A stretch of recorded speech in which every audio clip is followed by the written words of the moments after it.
Yes बेटा, good morning class. आज की क्लास स्पेशली सेकंड पार्ट आपके सामने लेके आए हैं। 9th क्लास और फर्स्ट ईयर क्लास का एक कॉमन चैप्टर है जिसका नाम है स्ट्रक्चर ऑफ एटम, परमाणु संरचना। और इस परमाणु संरचना का बेसिक जो कॉन्सेप्ट है वो यहाँ पर पढ़ेंगे, जो 9th क्लास के लिए और इंटरमीडिएट 9th और फर्स्ट ईयर दोनों क्लासों के लिए बहुत ही महत्वपूर्ण होने वाला है।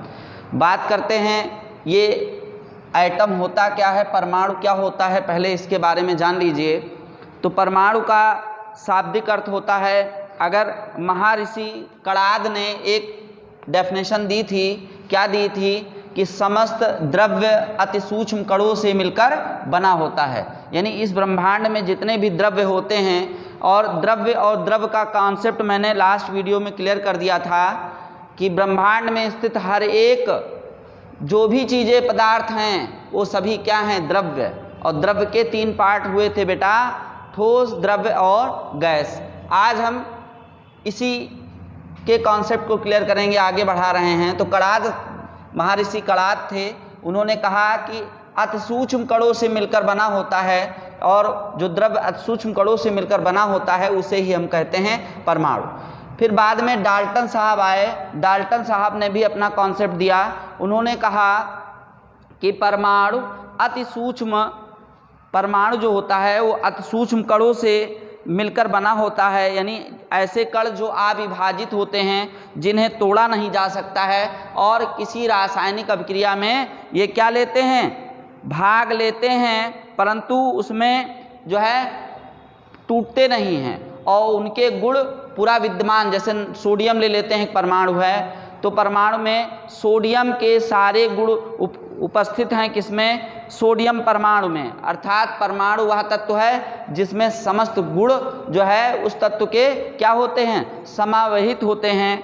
अब बात करते हैं कुछ कॉन्सेप्ट के बारे में। ये कणाद का हो गया, डाल्टन साहब ने कहा। फिर आते हैं कुछ चीज़ें खोजी गई हैं, आप लोग पढ़ते होंगे, प्रोटॉन, न्यूट्रॉन, इलेक्ट्रॉन, इस तरीके से पढ़ते होंगे। तो अगला जो पॉइंट है वो जे थॉमसन साहब का है, जिन्होंने 1879 ईस्वी में अपना जो है कॉन्सेप्ट प्रस्तुत किया, और वो कॉन्सेप्ट रहा कैथोड रेज, यानी कैथोड किरणों की खोज इन्होंने करी। और कैथोड किरणों के खोज के आधार पर इन्होंने बताया कि जो कैथोड किरणें होती हैं वास्तव में ये एक प्रकार का इलेक्ट्रॉन होते हैं। तो इसी के कॉन्सेप्ट को हम लोग देखेंगे। यस बेटा, देखिए, मान लीजिए जो थॉमसन साहब ने प्रयोग किया, उस एक्सपेरिमेंट को ज़रा देख लीजिए कि एक कांच की नलिका लेते हैं और कांच की नलिका में दो सिरों पर इलेक्ट्रोडों को फिट कर देते हैं। कहने का मतलब इस सिरे पर इलेक्ट्रोड को लगा दिया और इस सिरे पर इलेक्ट्रोड को लगा दिया। दोनों सिरों पर इन्होंने क्या किया, इलेक्ट्रोड को लगा दिया। एक सिरे को धन से तथा दूसरे सिरे को ऋण से जोड़ दिया गया। एक सिरे को किससे जोड़ा गया, धन से, और दूसरे सिरे को किससे जोड़ा गया, ऋण से। ऐसी स्थिति में जैसे ही ये एक्सपेरिमेंट इन्होंने अपना बेसिक बनाया, और इसमें क्या किया, इसके अंदर इसका जो दाब था वो 0.1 mmHg कर दिया, 0.1 mmHg कर दिया, और फिर उसके बाद में ये गैस रहित कर दिया। ऐसी कंडीशन में जैसे ही धारा प्रवाहित करते हैं, तो धारा प्रवाहित करने के बाद थॉमसन साहब ने देखा कि एक विशेष प्रकार के हरे रंग की प्रतिदीप्ति उत्पन्न हो रही है। एक विशेष प्रकार के हरे रंग की प्रतिदीप्ति उत्पन्न हो रही है, स्पार्किंग उत्पन्न हो रही है। और ये स्पार्किंग कहाँ उत्पन्न हो रही है, ये भाग कहलाता है एनोड। धन सिरा क्या कहलाता है, एनोड, और ऋण सिरा क्या कहलाता है, कैथोड। तो इन्होंने देखा कि एनोड के इस सिरे पर हरे रंग की प्रतिदीप्ति उत्पन्न हो रही है। तो इन्होंने अनुमान लगाया कि हरे रंग की प्रतिदीप्ति उत्पन्न क्यों हो रही है। इस पर काफ़ी कुछ प्रैक्टिकल किए, प्रयोग किया, तो इन्होंने पाया कि ऋण सिरे से कुछ विशेष प्रकार की अदृश्य किरणें उत्पन्न हो रही हैं। किस सिरे से? ऋण सिरे से कुछ विशेष प्रकार की अदृश्य किरणें उत्पन्न हो रही हैं और इन्हीं अदृश्य किरणों के कारण यहाँ पर हरे रंग की प्रतिदीप्ति एनोड के अंतिम सिरे पर प्राप्त हो रही है। ये एक्सपेरिमेंट जे थॉमसन साहब का था। फिर इसके बाद में जे थॉमसन ने इनके गुणों पर भी विचार किया। इनके गुणों के बारे में जाना कैसे, जरा ध्यान दीजिए। अर्थात कॉन्सेप्ट समझ आ रहा है। इधर से कुछ विशेष प्रकार की अदृश्य किरणें आती हैं और ये अदृश्य किरणें जो है दीवार से टकराती हैं और टकराने के बाद क्या छोड़ती हैं? एक जो है हरे रंग की प्रतिदीप्ति को उत्पन्न करती हैं। ठीक है, अब इन्होंने इसके गुणों पर चर्चा किया। क्या ये वास्तव में कैथोड से किरणें आ रही हैं या एनोड से किरणें आ रही हैं? तो इसके लिए इन्होंने कई प्रयोग किए। पहला प्रयोग इन्होंने किया क्या? पहला प्रयोग किया कि ये किरणें कैसी चलती हैं? एक सीधी रेखा में चलती हैं और प्रकाश किरणों का गुण होता है वे कैसे चलती हैं? सीधी रेखा में चलती हैं। तो इन्होंने एक एक्सपेरिमेंट किया इसके विषय में। इन्होंने क्या किया? बीच में इसके मार्ग के बीच में एक चक्कर गिन्नी शेप, जैसे आप बच्चे लोग क्या करते हैं इस तरीके के देखे होंगे टॉयज वगैरह में, इस शेप की अभ्रक की चकती रख दी। किसकी बेटा? अभ्रक की चकती रख दी। अब फिर एक्सपेरिमेंट को शुरू किया इन्होंने। तो शुरू करने पर पाया कि कैथोड से चलने वाली प्रकाश की किरणों से बनने वाला प्रतिबिंब वैसा ही है जैसा कि ये अभ्रक की प्लेट है। कैसा पाया? वैसा ही पाया जिस प्रकार अभ्रक की प्लेट है। अर्थात ये किरणें सीधी चलती हैं, इस तरीके से जा रही हैं और जाने पर क्या बनाती हैं? इस अभ्रक की जो चकती रखी हुई है इसका प्रतिबिंब बनाती हैं। और प्रतिबिंब बनता कैसे है? बिल्कुल वैसे ही प्रतिबिंब बनता है जैसा कि अभ्रक की प्लेट सामने रखी हुई है। तो इस एक्सपेरिमेंट से यह पता चला कि अब ये चल रही हैं, तो इससे यह पता चला कि ये किरणें कैसे चलती हैं? सीधी रेखा में चलती हैं। इसी के कारण इसका जो अभ्रक की चकती है उसका प्रतिबिंब कैसा बन रहा है? सीधा। यदि इसका प्रतिबिंब सीधा ना बन के टेढ़ा मेढ़ा बनता और क्लियरली विजिबल नहीं होता तो ऐसी कंडीशन में यह कह सकते हैं कि चलने वाली प्रकाश की किरणें कैसी हैं? एक सीधी रेखा में नहीं हैं, अर्थात वो जिगजैग शेप में चल रही हैं। बट ऐसा नहीं है। ऐसी कंडीशन में आप देख रहे हैं कि यहाँ पर अभ्रक की चकती द्वारा सीधा प्रतिबिंब बन रहा है। तो पहला तो ये पॉइंट हुआ कि यह जो है इनकी रेखाएं कैसी चलती हैं? किरणें बिल्कुल सीधी रेखाओं में चलती हैं। और दूसरा कॉन्सेप्ट इन्होंने बताया। तो दूसरा कॉन्सेप्ट क्या है? दूसरा कॉन्सेप्ट यह है कि क्या इन किरणों में किसी प्रकार की कोई कण है या मात्र एक प्रकाश का ही रूप है? तो इन्होंने क्या किया? इसके बीचों बीच में एक व्हील रख दिया। क्या रख दिया बेटा? एक व्हील रख दिया जो कि पिन का बना हुआ था, इस तरीके से।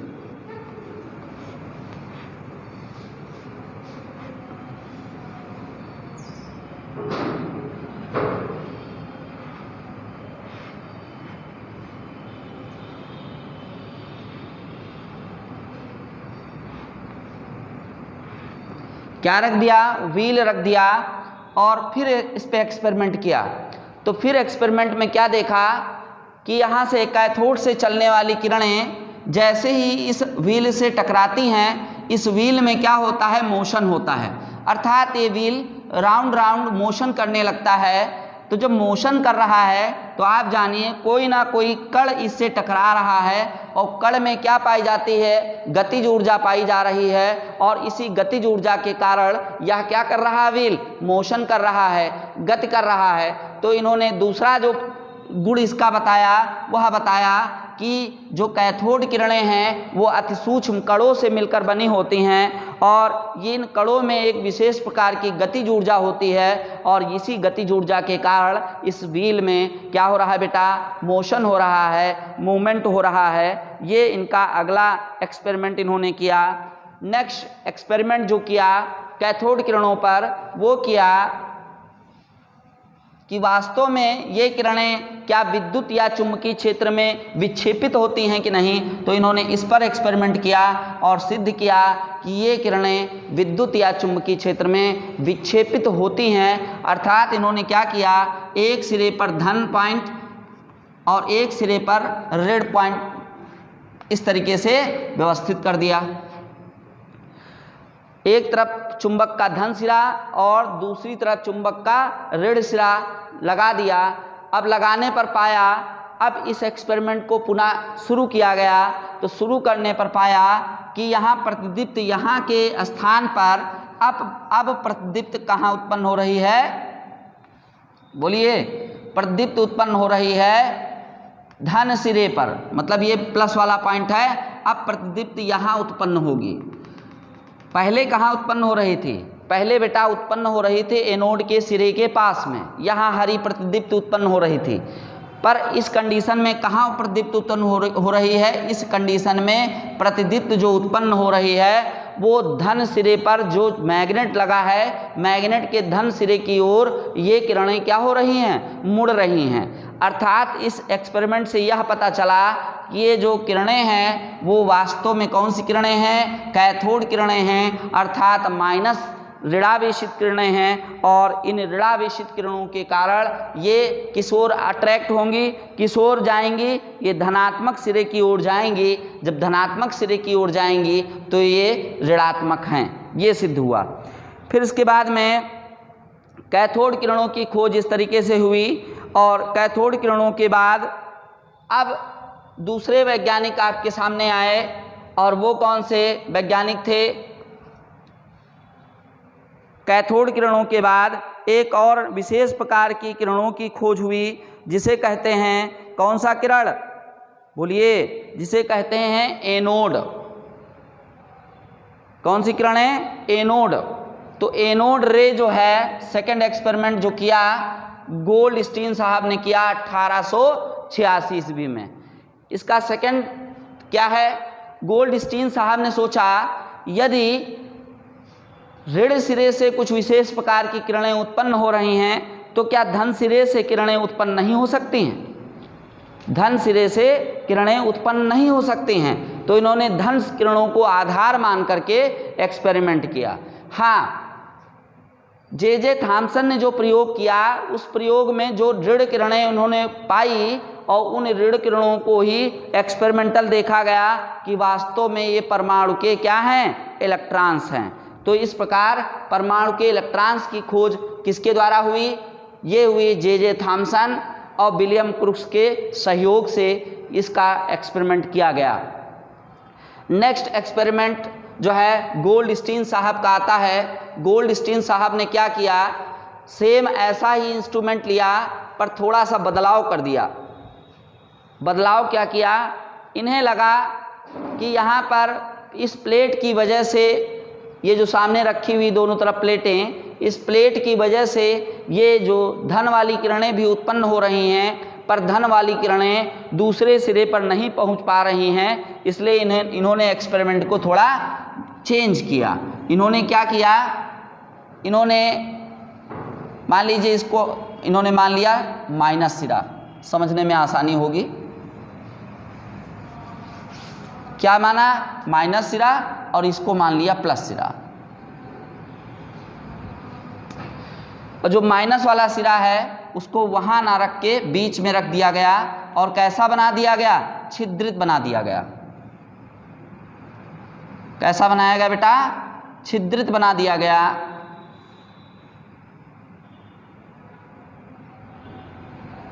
छिद्रित बनाया गया और इधर का सिरा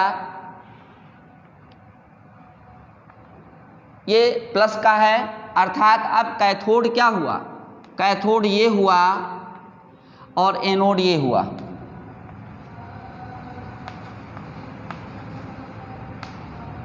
एनोड ए कैथोड ए है। किया क्या इन्होंने कि एनोड सिरे से देखा, जब इसको छिद्रित कर दिया। छिद्रित क्यों किया? क्योंकि छिद्रित करने की वजह से इसकी जो प्रकाश की किरणें आ रही हैं वो आर पार जा करके कहीं ना कहीं क्या छोड़ रहे हैं, प्रतिदीप्त उत्पन्न करें। इस स्थिति को देखते हुए इन्होंने इसको छिद्रित कर दिया। अब जैसे ही एक्सपेरिमेंट शुरू हुआ तो पाया कि कुछ विशेष प्रकार की स्पार्किंग लाइट यहाँ पर उत्पन्न हो रही है और इसकी लाइट तो यहाँ उत्पन्न हो ही रही है। बोलिए, समझ में आ रहा? तो इन्होंने कहा कि जिस प्रकार कैथोड से विशेष प्रकार की प्रकाश उत्पन्न होता है, उसी प्रकार एनोड से भी विशेष प्रकार के प्रकाश उत्पन्न होते हैं, जिसके कारण कैथोड के पीछे एक विशेष प्रकार की प्रतिदीप्त उत्पन्न कर रहे हैं। तो इस प्रकार जो है एनोड की खोज हो गई। ये कैथोड की खोज पहले हुई, एनोड की बाद में हुई। और उनके गुणों पर चर्चा करें तो गुण लगभग वही समान और विपरीत रहें। जैसे कि यहाँ पर एनोड सिरा है तो एनोड वाली जो किरणें हैं वो किधर मूव करेंगी? वो मूव करेंगी बेटा, चूँकि धनात्मक हैं तो ऋणात्मक की ओर मूव करेंगी, अर्थात इधर मूव करेंगी। अभी हम लोग क्या पढ़ रहे थे कैथोड में? कैथोड में पढ़ रहे थे कि इनकी किरणें किधर मूव कर रही थी? माइनस की थी, इसलिए किधर मूव कर रही थी? प्लस की ओर। अब ये प्लस की किरणें हैं अर्थात एनोड की किरणें हैं, अब ये किधर मूव करेंगी? माइनस की ओर मूव करेंगे। और ये भी विद्युत तथा चुंबकीय क्षेत्र में क्या होती हैं? विक्षेपित होती हैं, सीधी रेखा में चलती हैं और ये भी सूक्ष्म कणों से मिलकर बने हुए होते हैं। ये रहा आपका सेकेंड पार्ट, जो कि किस पे चर्चा की हम लोगों ने? एनोड पर। इस प्रकार एनोड और कैथोड की चर्चा हुई। तो एनोड को बाद में एक्सपेरिमेंटल जाना गया और इनको बताया गया भैया एनोड जो होते हैं वो एक्चुअल में प्रोटॉन्स होते हैं। क्या होते हैं? प्रोटॉन्स। और जो कैथोड होते हैं वो इलेक्ट्रॉन्स होते हैं, वो इलेक्ट्रॉन्स होते हैं। अब बात करते हैं परमाणु के मॉडल के विषय में। बात करते हैं कि कितने प्रकार के परमाणु मॉडलों की खोज की गई। फिर उसके बाद में आता है एक और एक्सपेरिमेंट है रदरफोर्ड साहब का, इसको भी देख लीजिए, तब हम लोग चलते हैं नेक्स्ट टॉपिक पे। तो एक वैज्ञानिक थे रदरफोर्ड साहब। कौन थे? रदरफोर्ड साहब थे। तो रदरफोर्ड साहब ने क्या किया? इन्होंने नाभिक की खोज किया। किसकी खोज की बेटा? नाभिक की।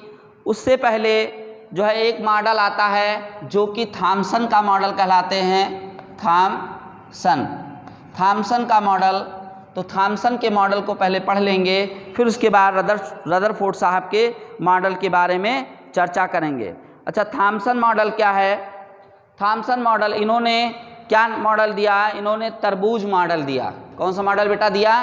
तरबूज मॉडल दिया। इन्होंने कहा कि जिस प्रकार कोई तरबूज होता है, वाटरमेलन होता है, तो वाटरमेलन में आप लोग देखते होंगे बीज पाए जाते हैं और रेड कलर का गूदा पाया जाता है जिसको खाने में प्रयोग किया जाता है।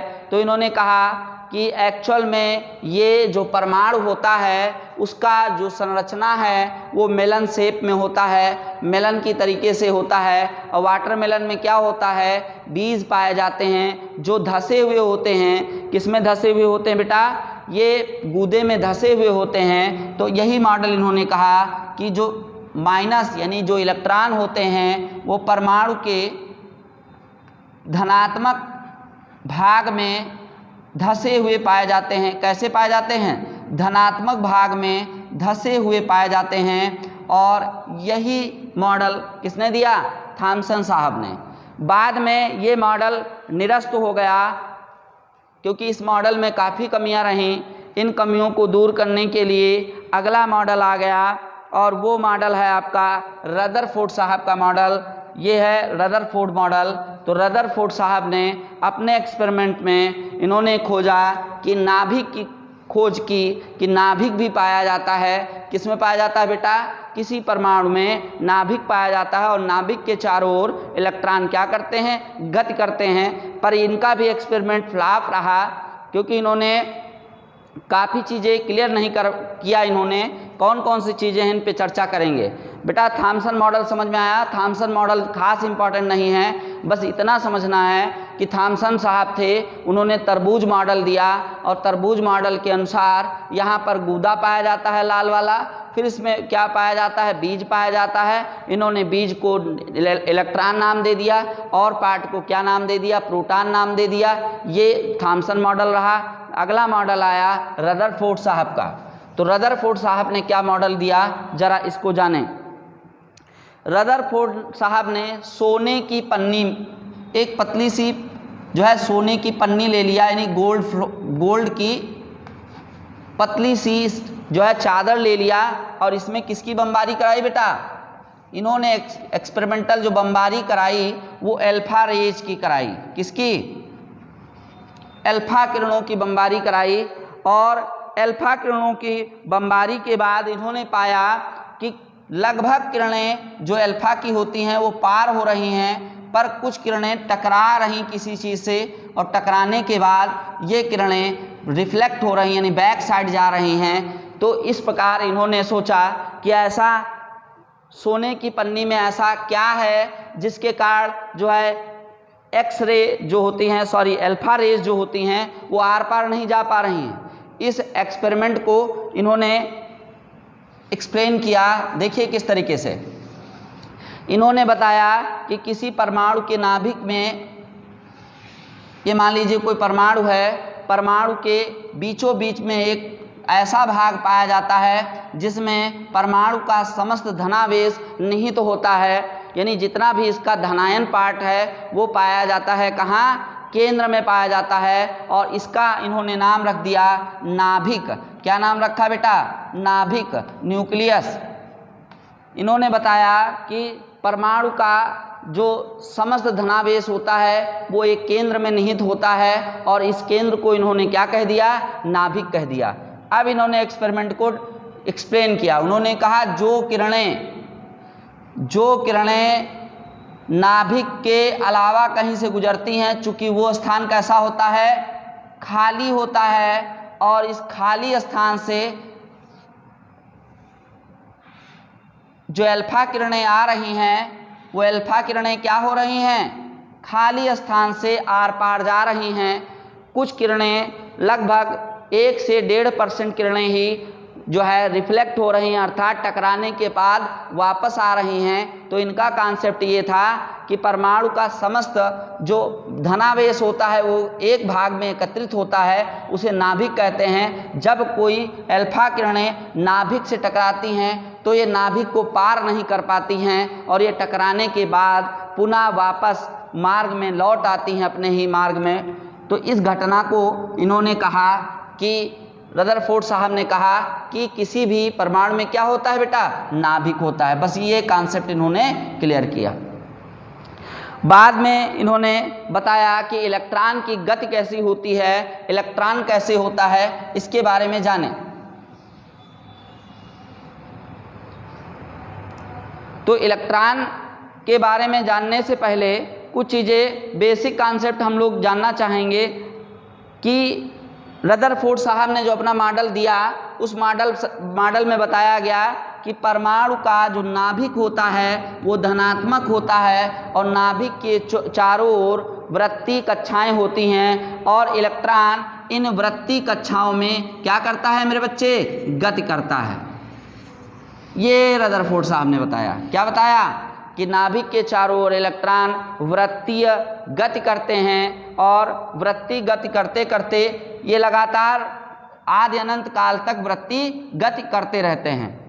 तो इनका मॉडल फ्लॉप कहाँ से हुआ, अब ये जाने। एक छोटा सा एग्जाम्पल ले लीजिए। एग्जाम्पल ये है कि यदि आपको कहा जाए, आपके अध्यापक ने आपको कोई एक सज़ा दे दी और सज़ा के तौर पे क्या दे दिया, कहा ऊपर से नीचे 50 चक्कर जीने के लगाइए। अब आप 50 चक्कर जीने के लगा रहे हो तो एक कंडीशन ऐसी आएगी कि आप जो है किसी कोने में गिरे हुए पड़े हुए नज़र आओगे। क्यों? क्योंकि उस कंडीशन में लगातार चलने की वजह से ऊर्जा का क्या होगा, ह्रास होगा और ह्रास के कारण आपके शरीर में ऊर्जा नहीं बचेगी और आप कहीं ना कहीं गिर जाओगे। ठीक है ना। तो यही कंडीशन इसके साथ है, फेल होने का मुख्य कारण भी यही है। ठीक है, बात समझ में आ रही? फेल होने के कारण यही है, लगातार मूवमेंट करता रहता है और मूवमेंट की वजह से, यस बेटा, अभी देखा हमने कि परमाणु का नाभिक है और नाभिक के चारों ओर इलेक्ट्रॉन गति कर रहे हैं। जब इलेक्ट्रॉन लगातार गति करते हैं तो विद्युत गतिकी सिद्धांत के अनुसार, विद्युत गतिकी सिद्धांत के अनुसार यदि कोई कण गति कर रहा है तो इसका अर्थ है उससे ऊष्मा या ऊर्जा क्या हो रही है? निष्कासित हो रही है। तो अगर लगातार ये इलेक्ट्रॉन गति करते रहते हैं तो गति के कारण इनसे क्या होगी? लगातार ऊर्जा क्या होगा? निकलता रहता है। जब ऊर्जा निकलती रहेगी तो ऐसी कंडीशन आ जाएगी, इलेक्ट्रॉन की समस्त ऊर्जा का क्या हो जाएगा बेटा? ह्रास हो जाएगा। और ह्रास की कंडीशन में जो इलेक्ट्रॉन होते हैं वो चूंकि कैसे होते हैं, अभी आप लोगों ने पढ़ा, इलेक्ट्रॉन कैसे होते हैं? ऋणावेशित। और ऋणावेशित की जब इसमें जो भी एनर्जी है समाप्त हो जाएगी तो एनर्जी के समाप्त होने के कारण ये सभी कहाँ गिर जाएंगे? नाभिक पर। और जैसे ही ऋणायन धनायन के ऊपर आएगा तो आने की वजह से एक ब्लास्ट टाइप में होगा और ये अपना अस्तित्व समाप्त कर देगा।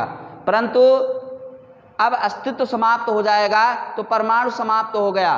पर ये क्या कॉन्सेप्ट सही है? बिल्कुल गलत है कि लगातार अगर परमाणुओं का विनाश होता जाएगा तो बिना परमाणु के सब कुछ समाप्त हो जाएगा। भाई परमाणु नहीं होगा कुछ भी नहीं होगा।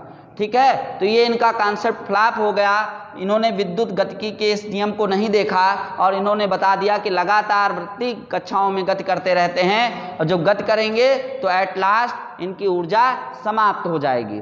फिर उसके बाद में आते हैं अगले में। तो अगला कॉन्सेप्ट, इस कॉन्सेप्ट की कमियों को दूर करने के लिए 1895 ईस्वी में एक और वैज्ञानिक आए और उनका नाम था मोजले साहब।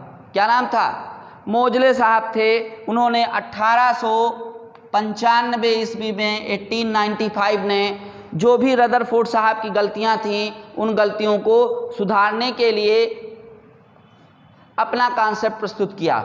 उन्होंने कहा किसी परमाणु का सबसे मेन क्या होता है? केंद्र नाभिक होता है और नाभिक के चारों ओर अनेक वृत्ति कक्षाएं पाई जाती, एक दो नहीं असंख्य, जिनकी गिनती नहीं की जा सकती हैं। अनेक वृत्ति कक्षाएं पाई जाती हैं और इलेक्ट्रॉन सिर्फ उन्हीं वृत्ति कक्षाओं में गति करते हैं जिन कक्षाओं में ऊर्जा का ह्रास नगण्य होता है, यानी कि ऊर्जा समाप्त ना हो। ऐसी कक्षाओं में ही ये क्या करेंगे? गति करेंगे। तो इनका कॉन्सेप्ट जो था वो विद्युत गति के सिद्धांत का पालन करता है। अर्थात इन्होंने सौर मंडल का एग्जाम्पल दे दिया।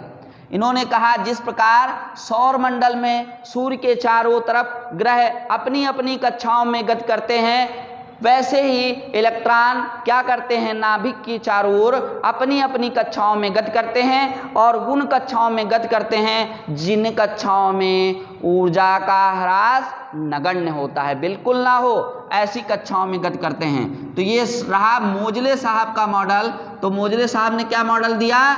उन्होंने कहा कि अलग अलग कक्षाओं में अपनी अपनी कक्षाओं में इलेक्ट्रॉन क्या करते हैं? गति करते हैं। ये मोजले कॉन्सेप्ट रहा। फिर उसके बाद आती है कि किन कक्षाओं में कितने इलेक्ट्रॉन गति करेंगे, इनके विषय में बात करते हैं। तो इसके लिए 2-3 पॉइंट अभी क्लियर करना है, जरा जान लीजिए। पहली बात आती है जिसको हम कहते हैं परमाणु क्रमांक। क्या कहते हैं? परमाणु क्रमांक, जिसको हम कहते हैं एटॉमिक नंबर्स। अब ये क्या होता है? एटॉमिक नंबर्स, परमाणु क्रमांक। तो इस नियम के अनुसार किसी परमाणु के नाभिक में उपस्थित, यानी कोई परमाणु है उसके नाभिक में उपस्थित जितने प्रोटॉन होते हैं उन्हीं को कहते हैं परमाणु क्रमांक। फिर से एक बात सुनिए। अभी मोजले साहब ने क्या कहा कि नाभिक में क्या पाए जाते हैं? समस्त धनावेश होता है। उसके चारों ओर क्या करते हैं, इलेक्ट्रॉन अपनी अपनी कक्षाओं में क्या करते हैं, गति करते हैं। और कैसे गति करते हैं, जहाँ पर ऊर्जा का ह्रास नगण्य होता है ऐसे गति करते हैं। बाद में कॉन्सेप्ट आया कि इनको कुछ नाम देना चाहिए, तो ये कॉन्सेप्ट आया परमाणु क्रमांक का, एटॉमिक नंबर्स का। तो बताया गया कि जितने भी प्रोटॉन होंगे, क्योंकि नाभिक में क्या होगा बेटा, प्रोटॉन और साथ में न्यूट्रॉन होता है, तो प्रोटॉन न्यूट्रॉन कहाँ पाए जाते हैं, नाभिक के अंदर, और इलेक्ट्रॉन के चारों तरफ गति करता रहता है। एक बेसिक कॉन्सेप्ट इससे भी बनेगा, अभी हम बताते हैं, या समझ ही लीजिए।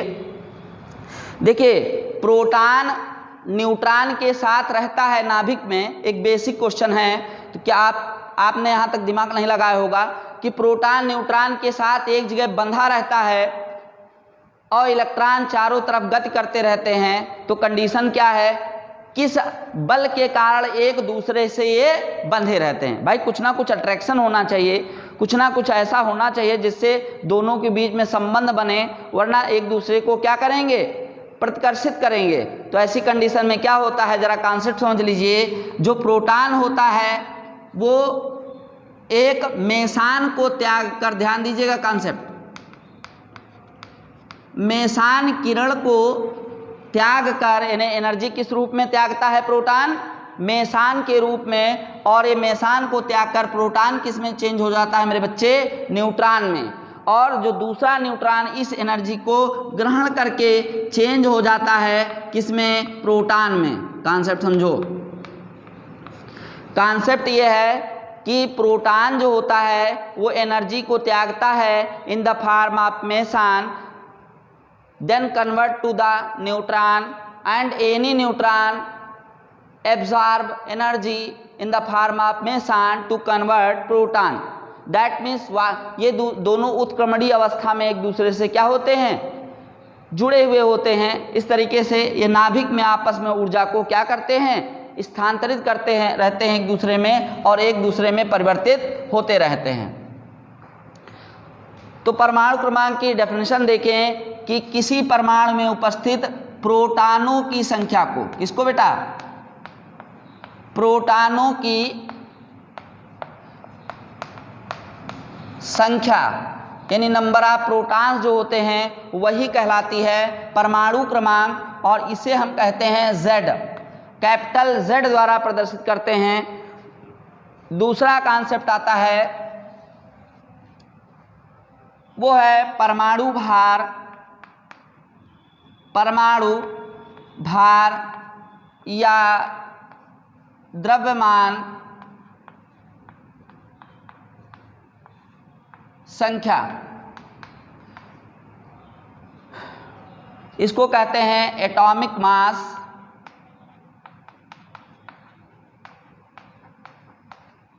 क्या कहते हैं, एटॉमिक मास। यहाँ पर कॉन्सेप्ट देखिए, परमाणु क्रमांक क्या है समझ में आ गया, प्रोटॉनों की संख्या को ही क्या कहते हैं, परमाणु क्रमांक। परमाणु भार या द्रव्यमान संख्या किसे कहते हैं, तो इसका कॉन्सेप्ट है किसी नाभिक में उपस्थित प्रोटॉन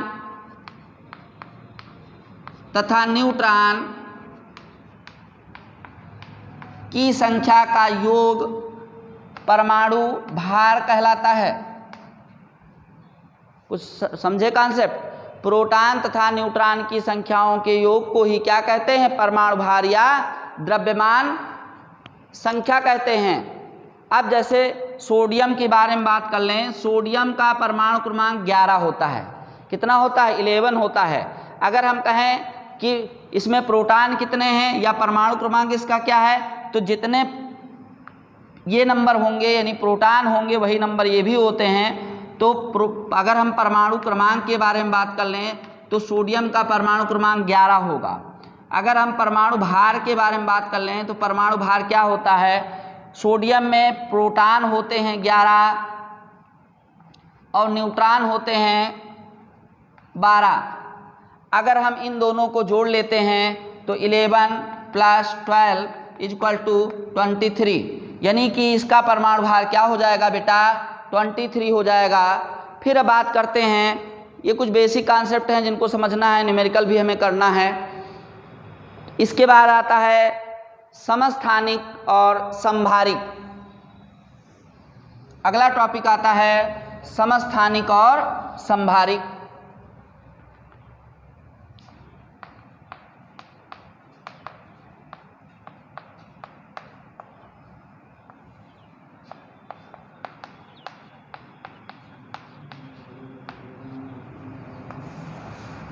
समस्थानिक, तो समस्थानिक का मतलब क्या होता है?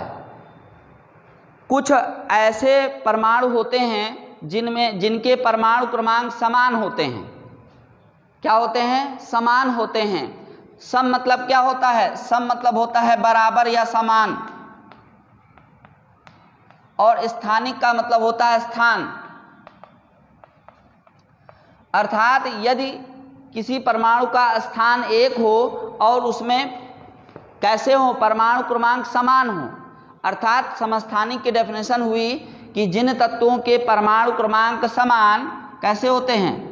परमाणु क्रमांक क्या हो? समान हो, और परमाणु भार क्या हो? भिन्न हो। यानी परमाणु क्रमांक समान हो और परमाणु भार क्या हो? भिन्न हो, तो उसे हम कहते हैं, क्या कहते हैं? उसे कहते हैं समस्थानिक। अब एग्जाम्पल ले लीजिए, जैसे बात करें हाइड्रोजन के बारे में बात करें, तो हाइड्रोजन प्रकृति में 3 अवस्थाओं में पाया जाता है। कितनी अवस्थाओं में? 3 अवस्थाओं में पाया जाता है। पहला होता है हाइड्रोजन H11, दूसरा होता है H12 और तीसरा होता है H13। 3 अवस्थाओं में पाया जाता है। अब इसमें देखिए, नीचे जो लिखा होता है वो परमाणु क्रमांक होता है, जो ऊपर नंबर लिखा होता है उसे परमाणु भार या द्रव्यमान संख्या कहते हैं। अब तीनों कंडीशन में देखिए, इसको कहते हैं प्रोटियम, इसको कहते हैं ड्यूटीरियम, और इसको कहते हैं ट्राइटियम। यानी प्रोटियम, ड्यूटीरियम और ट्राइटियम यानी हाइड्रोजन वही है, पर इनके क्वालिटीज़ क्या हैं? डिफरेंट हैं। यानी 3 अवस्थाओं में पाया जाता है। जैसे हाइड्रोजन H1 अगर 1 ले लेते हैं तो प्रोटियम, 1 ले लेते हैं ड्यूटीरियम, 1 ले लेते हैं तो ट्राइटियम कहेंगे। तो इसमें देखिए, सबके परमाणु क्रमांक तो समान हैं, पर परमाणु भार क्या समान है? नहीं है। अर्थात ये भिन्न भिन्न हैं। तो जब किसी परमाणु के परमाणु क्रमांक समान परंतु परमाणु भार क्या होते हैं? भिन्न होते हैं, तो उन्हें क्या कहते हैं बेटा? समस्थानिक कहते हैं। दूसरा कॉन्सेप्ट आता है इसी से संबंधित, जस्ट उल्टा, और ये कॉन्सेप्ट कहलाता है समभारिक का। समभारिक का कॉन्सेप्ट आता है। अब ये समभारिक का कॉन्सेप्ट क्या है जरा जानिए। समभारिक में जब परमाणु क्रमांक भिन्न और परमाणु भार समान हो, परमाणु क्रमांक क्या हो बेटा? भिन्न हो, और परमाणु भार क्या हो? समान हो, तो ऐसी कंडीशन में इसको कहते हैं समभारिक। जैसे हम लोग याद करने के लिए 18, 19, 20 ले लो। 18, 19 और 20 तत्वों के नाम क्या? 18 आर्गन होता है, ये पोटेशियम होता है, और ये क्या होता है? कैल्शियम होता है।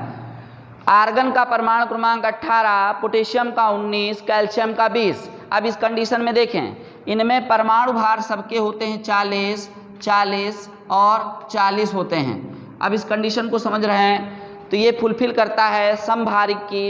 यानी परमाणु क्रमांक कैसे है बेटा? हैं भिन्न भिन्न, एक का 18, दूसरे का 19 और तीसरे का 20 है, परंतु परमाणु भार के बारे में बात कर रहे हैं तो इसमें भी 40, इसका भी 40, इसका भी 40। अर्थात तीनों कंडीशन में परमाणु भार क्या हैं? समान, पर परमाणु क्रमांक क्या हैं? भिन्न हैं। तो इस अवस्था को कहते हैं, क्या कहते हैं? समभारिक।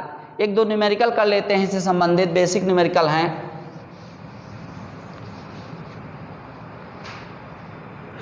या जैसे क्वेश्चन बनता है, 3 विभिन्न तत्वों की द्रव्यमान संख्याएं 45 हैं। यानी 3 तत्व हैं और 3 तत्व हैं ए, बी और सी। ये 3 कोई तत्व हैं और तीनों की द्रव्यमान संख्याएं जो है ए, द्रव्यमान संख्या को ए कहते हैं, वो है 45, 45 और 45। इसके बाद क्वेश्चन में दिया है इनका परमाणु क्रमशः इसको जेड कहते हैं 20, 21 और 22 है। अब क्वेश्चन बनता है कि ए बी सी के जो है क्या बनाना है, परमाणु न्यूट्रॉनों की संख्या निकाल लो कि न्यूट्रॉन कितने होते हैं। तो इसका एक कॉन्सेप्ट है, अभी हम लोग परमाणु भार पढ़ रहे थे, तो परमाणु भार जो है उसको ए द्वारा प्रदर्शित करते हैं। तो ए बराबर क्या होगा, प्रोटॉनों की संख्या मतलब Z प्लस न्यूट्रॉनों की संख्या मतलब N। एक फार्मूला क्रिएट होगा A = Z + N। अब इसमें देखिए साफ साफ आपको दिख रहा होगा कि न्यूट्रॉनों की संख्या कैलकुलेशन के लिए हम लोग क्या करेंगे, N = हो जाएगा A - Z।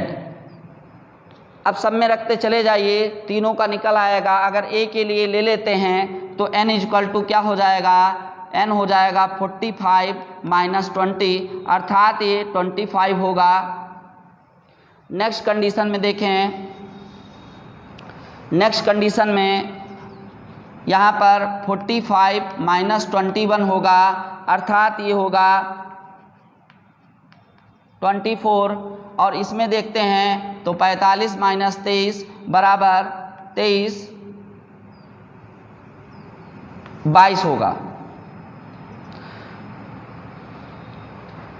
ये कंडीशन है न्यूमेरिकल की कि किसी में परमाणु भार दिया जाएगा या परमाणु क्रमांक दिया जाएगा या न्यूट्रॉनों की संख्या कैलकुलेट करनी होगी या परमाणु क्रमांक कैलकुलेट करना होगा या परमाणु भार का कैलकुलेशन करना होगा। फिर इसके बाद बात करते हैं, ऐसे ही क्वेश्चन बनते हैं, क्वेश्चन करा लेंगे। पहले थ्योरेटिकल पोर्शन देख लीजिए। बात आती है कि कितने इलेक्ट्रॉन किस कक्षा में प्राप्त होते हैं, यानी पाए जाते हैं। तो इसके लिए कॉन्सेप्ट समझ लीजिए कि परमाणु का ये नाभिक है और नाभिक की ओर क्या पाए जाते हैं, चारों ओर कक्षाएं पाई जाती हैं। और इन कक्षाओं में कौन गति करता है, इलेक्ट्रॉन गति करते हैं। ये हो गया, इनको हमने नाम दे दिया, इसको कह दिया K, L, M और N। K, L, M, N और भी बढ़ाना चाहें बढ़ा सकते हैं, ठीक है। फिर उसके बाद में इसका फार्मूला क्या है, एक फार्मूला याद रखिएगा 2n²। और 2n² फार्मूले से क्या होगी, ये पहली कक्षा हो गई, ये दूसरी कक्षा हो गई, ये तीसरी कक्षा हो गई और बेटा ये चौथी कक्षा हो गई। अगर हम कहें कि पहली कक्षा में कितने इलेक्ट्रॉन गति करते हैं, दूसरी कक्षा में कितने इलेक्ट्रॉन गति करते हैं, तीसरी कक्षा में कितने इलेक्ट्रॉन गति करते हैं और फोर्थ में कितने गति करते हैं, तो इस फार्मूले की सहायता से नंबर ऑफ इलेक्ट्रॉन्स कैलकुलेट कर सकते हैं। जैसे हम पहली कक्षा की बात करें तो n की जगह फर्स्ट लिखो 2 × 1 का स्क्वायर। अगर 2 × 1 का स्क्वायर करेंगे तो 1 हो जाएगा, 2 × 1 = 2, यानी पहली कक्षा में कितने इलेक्ट्रॉन गति कर सकते हैं, 2 इलेक्ट्रॉन गति कर सकते हैं। इसी तरीके से दूसरी कक्षा के लिए ले लीजिए तो 2 का स्क्वायर ये करेंगे 8 आ जाएगा। फिर तीसरी कक्षा के लिए करेंगे 2 × 3 का स्क्वायर और 3 का स्क्वायर 3 × 3 = 9 और 9 × 2 = 18। फिर उसके बाद चौथी कक्षा के लिए ले लेंगे 4 का स्क्वायर करेंगे और 2 से मल्टीप्लाई करेंगे, ये हो जाएगा 32। इस तरीके से जो है किस कक्षा में कितने इलेक्ट्रॉन गति करते हैं उसका ये कॉन्सेप्ट है 2n²। तो 2n² की सहायता से इलेक्ट्रॉन कैसे हम डिस्ट्रीब्यूट करेंगे वो हम यहाँ पर कर सकते हैं। फिर उसके बाद में अब बात करते हैं कि कितनी कक्षा में कौन इलेक्ट्रॉन कैसे तोड़ेंगे ये जानें, बस थोड़ी देर का कॉन्सेप्ट है। जैसे कि हमने कहा सोडियम 11 होता है और इसका इलेक्ट्रॉनिक विन्यास कीजिए। तो पहली कक्षा में कितने अधिकतम इलेक्ट्रॉन तो रख सकते हैं, 2। जब 2 रख सकते हैं तो दूसरी कक्षा में जाएंगे, कितने हो गए, 8। कुल मिला के चेक करिए 8 × 2 = 10 हो गए, बचा क्या, 1 इलेक्ट्रॉन। 1 इलेक्ट्रॉन ये लगा देते हैं। इस तरीके से इसको कहते हैं इलेक्ट्रॉनिक विन्यास। यानी किसी तत्व का क्या बना सकते हैं, इलेक्ट्रॉनिक विन्यास। जैसे 12 के लिए ले लें, 12 किसका होता है, मैग्नीशियम 12, 13 ले लें, एल्यूमिनियम 13, फिर उसके बाद में इस तरीके से बढ़ाते रहें, 19 मान लीजिए, पोटेशियम 19 ले लिया, तो इस तरीके से तोड़ते रहेंगे। मैग्नीशियम 12 होगा तो 2 8 और 2, 2 8 और 3, और ये होगा 2 8 8 और 1, कुल मिलाइएगा। अब यहाँ देखो, कह दो साहब ये डबलिंग क्यों की गई, डबल इसलिए किया गया क्योंकि 8 और 18 के बीच में एक और 8 होगा, इसलिए इसको डबलिंग की गई। इस तरीके से किसी भी तत्व का हम क्या बना सकते हैं, परमाणु क्रमांक डिज़ाइन कर सकते हैं। ठीक है, बात समझ में आई कि नहीं आई? नेक्स्ट वीडियो में आपको आगे की बात बताएंगे। धन्यवाद।